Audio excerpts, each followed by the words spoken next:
में मिथिला से दूत का प्रणाम। कल्याण हो। हे महाराज दशरथ, आपके नाम हमारे मिथिलापति महाराज शिरध्वज ये संदेशा दिए हैं, आप इसे स्वीकार कीजिए। आप आसन ग्रहण करें।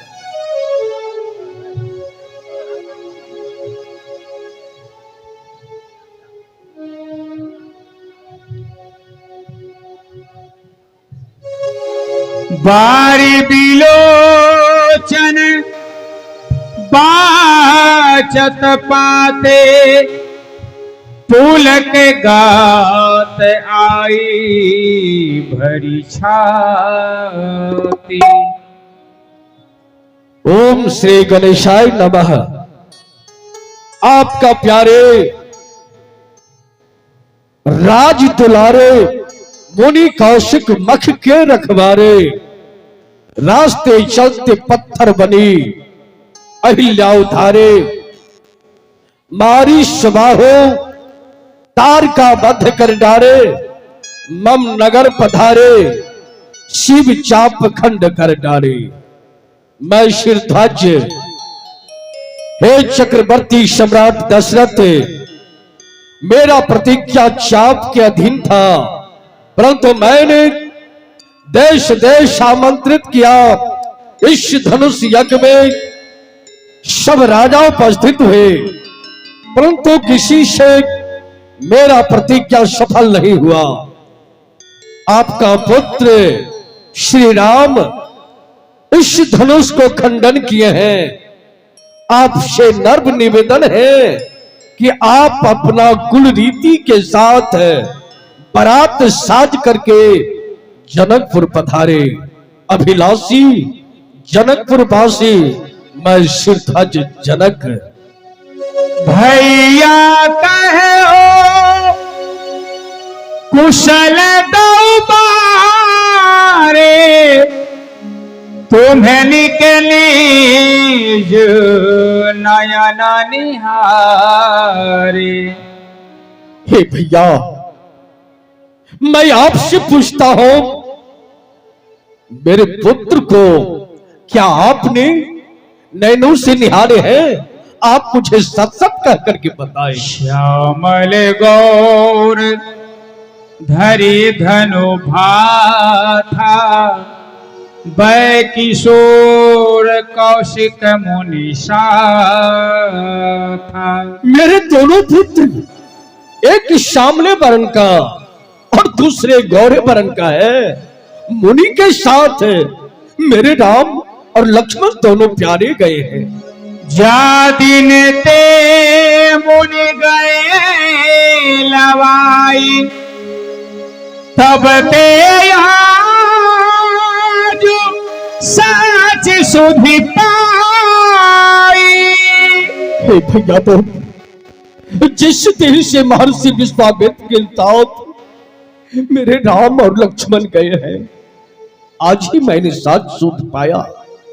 मैं जो कहता हूं भैया, सच कह करके मैं तुम्हें बता रहा हूं। कहु विदेह कवन विधि जाने, सुनि प्रिय बचन दूत मुस्काने। परंतु भैया, तो आप मुझे सत्य बताए, जो मेरे दोनों पुत्र को विदेह राज कैसे पहचाने? आप सत सत कह करके मुझे सोनहु महीपति मुकुट मणि, तुम समुधन नको। राम लखन जिन्हें के मना, विश्व विभूषण को।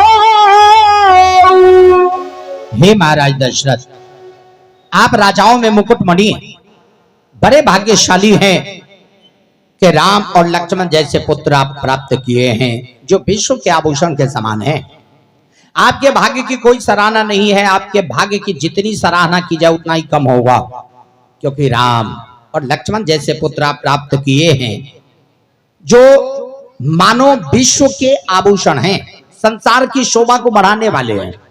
यदि इस संसार को मानव का एक शरीर मान लिया जाए, तो जैसे मानव शरीर पर गहना सजा देने से, अनेकों परिधान सजा देने से शरीर की सुंदरता बढ़ जाती है, उसी प्रकार राम और लक्ष्मण रूपी गहना के आ जाने से मानो संसार रूपी शरीर की सुंदरता को चार चांद लग गया है। आप बड़े भाग्यशाली हैं महाराज कि राम और लक्ष्मण जैसे पुत्र प्राप्त किए हैं जो विश्व के आभूषण के समान हैं।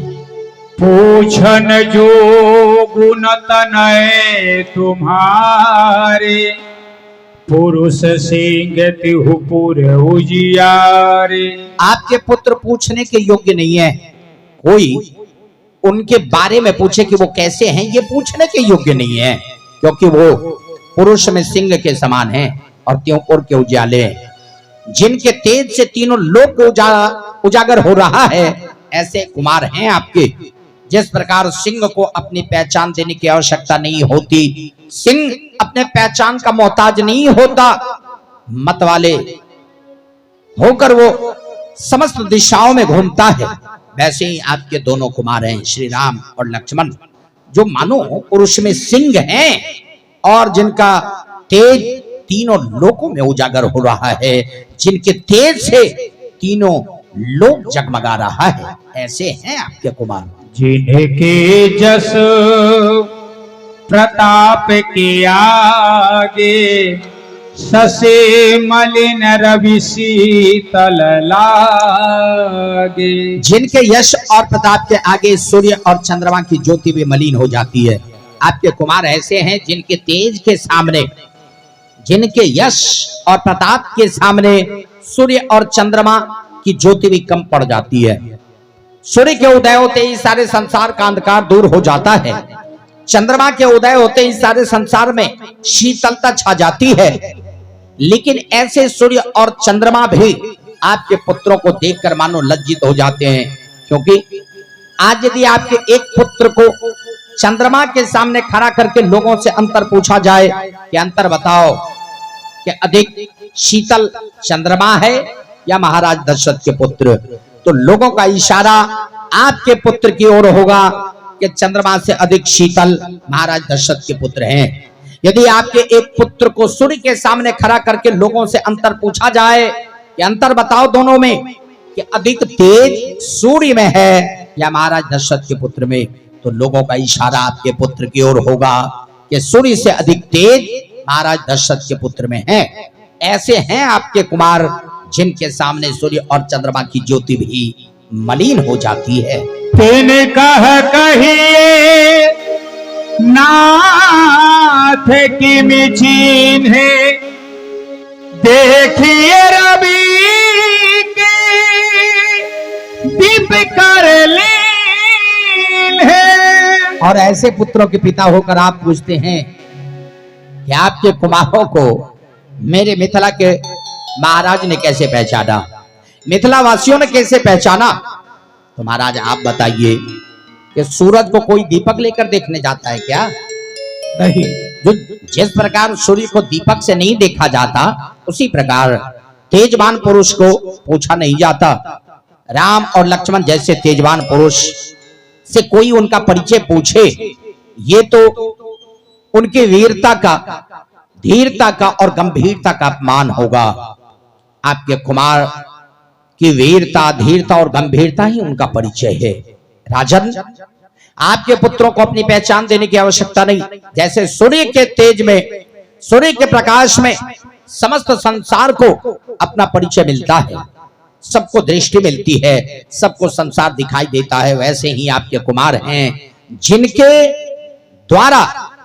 जिनके द्वारा सारे संसार को मानो पहचान मिलती है। आपके कुमार ऐसे तेजस्वी हैं जिन्हें अपना परिचय देने की आवश्यकता नहीं, क्योंकि वो जिस सभा में जाते हैं, जिस नगर में जाते हैं, चारों ओर उन्हीं का तेज छा जाता है और एक टक सभी आपके पुत्रों को देखने में लग जाते हैं। राजन, मैं कोई बनी बनाई बात नहीं कह रहा, बारात चढ़ा कर नहीं कह रहा। आप ऐसा भी सोचते होंगे कि मैं दूत हूं तो राजा को प्रसन्न करने के लिए उनके पुत्र की बड़ाई उनके मुंह पर कर रहा हूं, ऐसी बात नहीं है। आपके कुमारों की बड़ाई तो कोई कर ही नहीं सकता। उनके गुण का वर्णन कर पाना शेष शारदा के लिए भी असंभव है, तो मुझ जैसे तुच्छ प्राणी से आपके कुमार की बड़ाई क्या होगी। पर जो कुछ देखा अपने आंखों से, बस उन्हीं को कहने का अपने टूटे शब्दों में प्रयास कर रहा हूं। आपके कुमारों ने तो मिथिला में वो कर दिखाया जो पृथ्वी के समस्त वीर भी नहीं कर पाए। राजन, मेरे मिथिलापति महाराज शिरध्वज जनक का यह प्रण था कि जो कोई वीर भगवान शिव के धनुष को उठाकर झुकाकर उस पर प्रत्यंचा चढ़ा देंगे, उसी के साथ महाराज जनक अपनी पुत्री सीता का विवाह रचाएंगे। ऐसा सुनकर देश देश के राजा आए थे, पृथ्वी के कोने कोने से समस्त वीर आए थे। एक से एक वीर महाभट योद्धा, बलवान, धनवान, गुणवान, रूपवान, एक से एक राजा व राजकुमार आए थे। पृथ्वी पर जो अपने आप को वीर समझता था, सुंदर समझता था, वो सभी उस सभा में आए थे। यहां तक कि पृथ्वी के महाभट योद्धा रावण और बानासुर भी उस सभा में आए थे। उस सभा में रावण बानासुर आए थे? जी महाराज। अच्छा। लेकिन रावण और बानासुर भी धनुष को उठाने की बात तो दूर रही, छूने तक की हिम्मत नहीं दिखाई। दूर से ही धनुष को प्रणाम कर लिया और वापस लौट गए। रावण बानासुर भी धनुष उठाने से रहे। फिर एक एक कर पृथ्वी के सारे वीर धनुष पर अपना जोर आजमा लिया। एड़ी चोटी का जोर लगाया। धनुष उठाना और चढ़ाना तो दूर की बात रही, धरती से तिल मात्र भी कोई धनुष को हिला नहीं पाए। सारे राजा जब हार गए, किसी से धनुष नहीं हिला, तो महाराजा जनक के मन में बड़ा कष्ट हुआ। उन्हें बड़ी ग्लानि हुई कि उन्होंने बेकार ही ऐसा प्रण कर लिया, ऐसी प्रतिज्ञा कर ली। अब उनकी प्रतिज्ञा के कारण उनकी पुत्री को जीवन भर कुंवारी बैठा रहना पड़ेगा।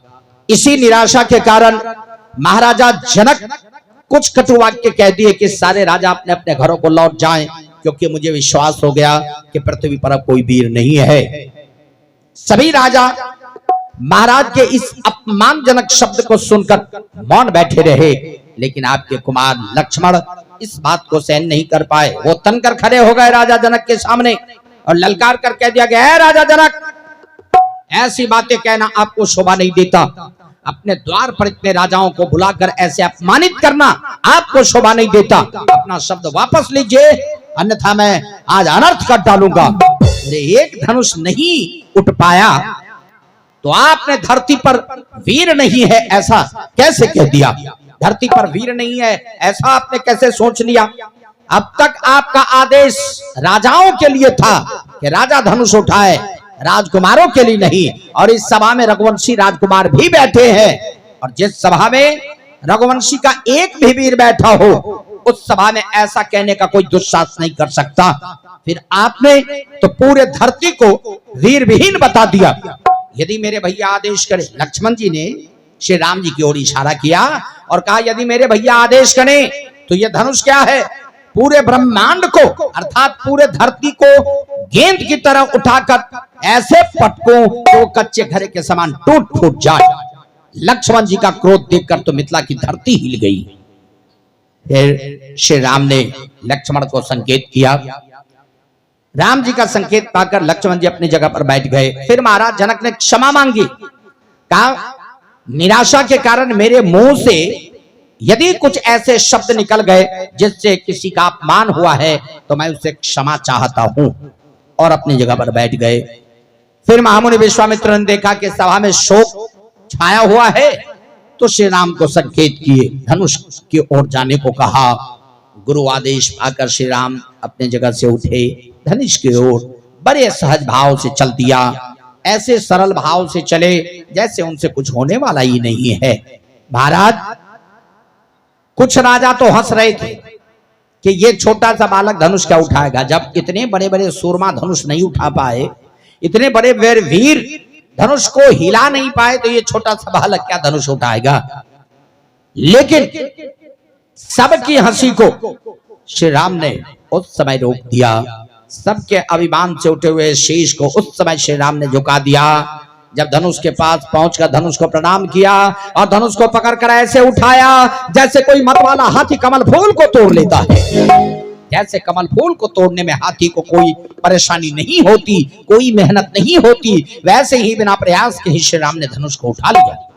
धनुष उठाया और झुकाकर जो ही प्रत्यंचा चढ़ाने लगे कि धनुष टूट गया।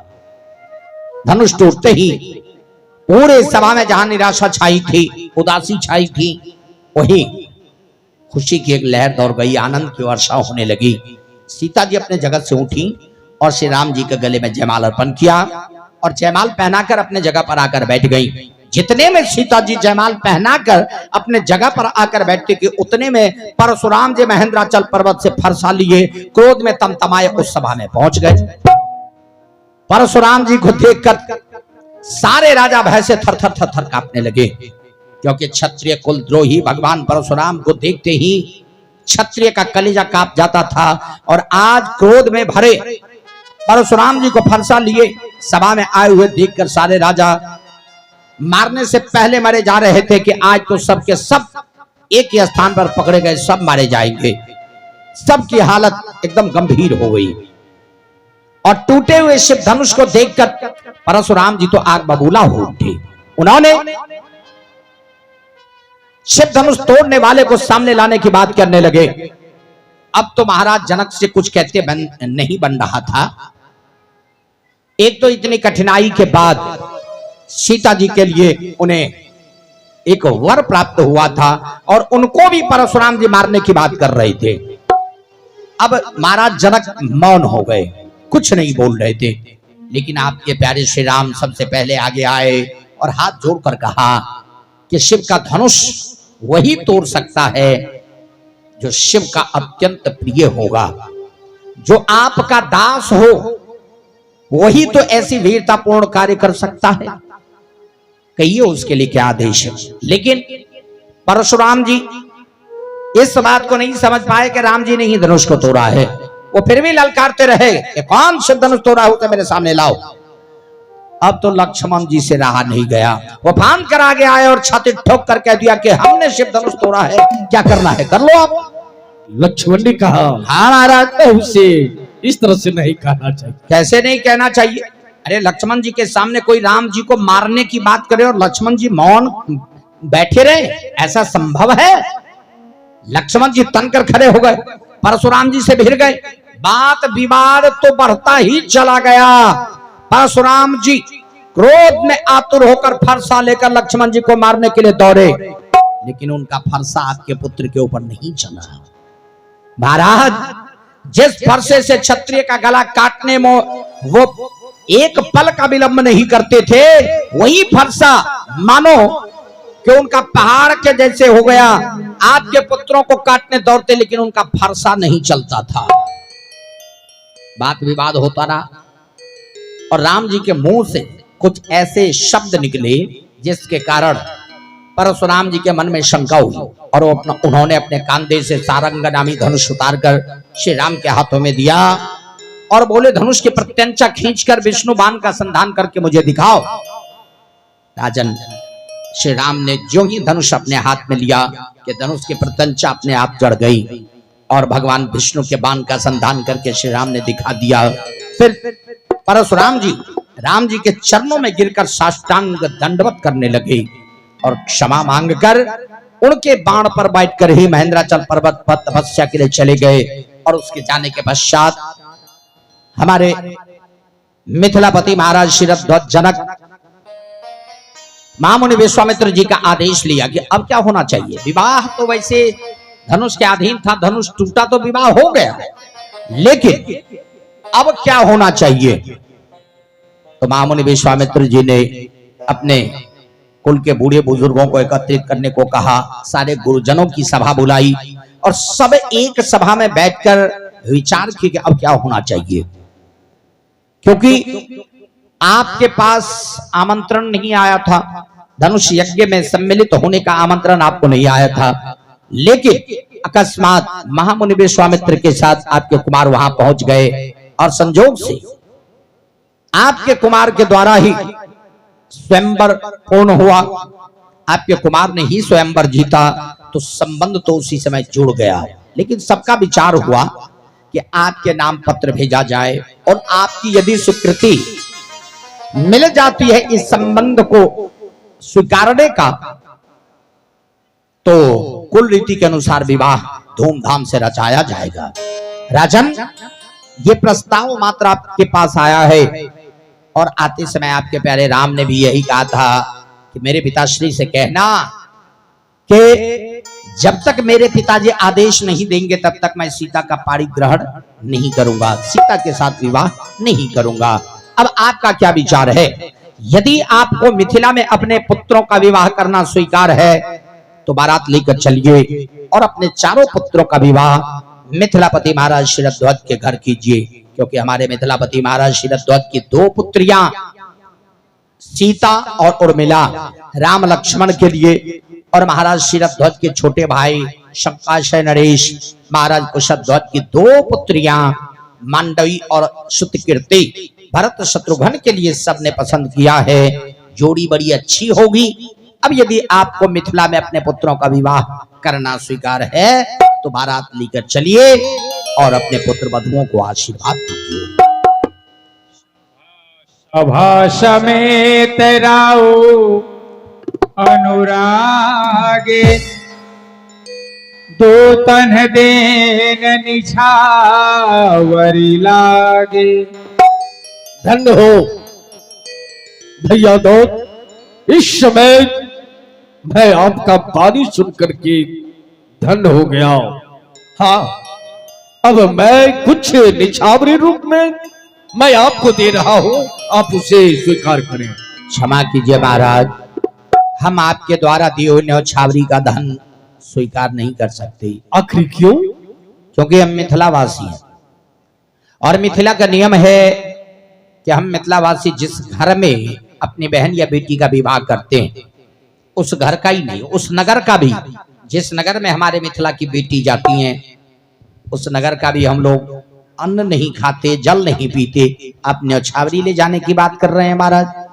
शास्त्र कहता है स्वतः तंबा प्रत्यह तंबा ब्रह्म वृत्ति हरि तजे खष्टानी वर्ष सहस्त्राणी विष्ठाम जायते कृमे। अर्थात जो अपने दिए हुए दान या अपने पूर्वजों के दिए हुए दान की वस्तु का उपभोग करता है, उससे सुख करता है या उस पर अपना अधिकार भी समझता है, तो उसे 60,000 वर्षों तक विष्ठा का कीड़ा बनकर रहना पड़ता है। अब आप अनुमान कीजिए महाराज कि हम तो कन्या पक्ष वाले हैं, हम अपनी कन्या दान करने वाले हैं, तो जिस कन्या को हमने दान किया उसके घर से, उसके नगर से, उसके धन से कुछ कैसे ले जाएं? क्षमा कीजिए महाराज, मिथिलावासी का नियम है कि हम मिथिलावासी अपनी बहन बेटी को जीवन भर अपने घर से कुछ न कुछ सौगात देते हैं। हम लोग बेटी का धन नहीं खाते महाराज, क्षमा कीजिए। धन्य हो भैया दो, आप धन है।